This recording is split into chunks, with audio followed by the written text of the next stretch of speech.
আরে ওটা রমজান না? এই রমজান এদিকে আসো। আরে হুজুর যে কি হুজুর কিছু বলবেন নাকি? এই রমজান শুনো, তোমার একটা কাজ আছে। আরে হুজুর কাজ আছে, কি কাজ বলেন আমাকে। তাহলে রমজান শুনো, এটার ভিতরে গোস্ত আছে, তুমি এটা রাকিবকে দিয়ে আসো।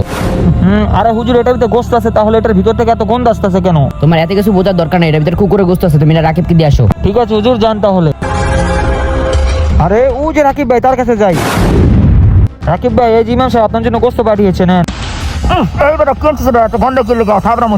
আরে রাকিব ভাই কি হয়েছে? আপনি আমার মারতে চাইতেছেন কি লিগে? এই গোস্ত তো ইমাম সাহেব আপনার জন্য দিয়েছে, এই জন্য আমি আসে আপনার কাছে দিলাম। আচ্ছা রঞ্জন, গোস্ত আনছে বুঝতে পারলাম, কিন্তু এটার ভিতরে তো গন্ধ কেন?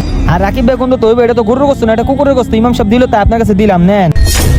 আচ্ছা রমজান, তুমি বলাই মানুষ নাকি পশু? ইসলামে কি কুকুরের গোস্ত খাওয়া যায়? তুমি বলো।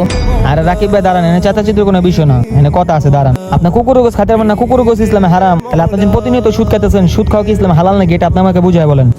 আরে কথা তো ঠিক হচ্ছে রমজান, আমি তো আগে ভাইবা দেখি নাই। রাকিব ভাই তাহলে তো সব বুঝতে পারলেন, আজকে পর্যন্ত ভালো আছেন, আজকে পর্যন্ত সুদ মুদ খায়েন না, ঠিক আছে? আরে ভাই ঠিক হচ্ছে, এগুলার খামু না। তো বন্ধুরা, ভিডিওটি ভালো লাগলে চ্যানেলটি সাবস্ক্রাইব করুন।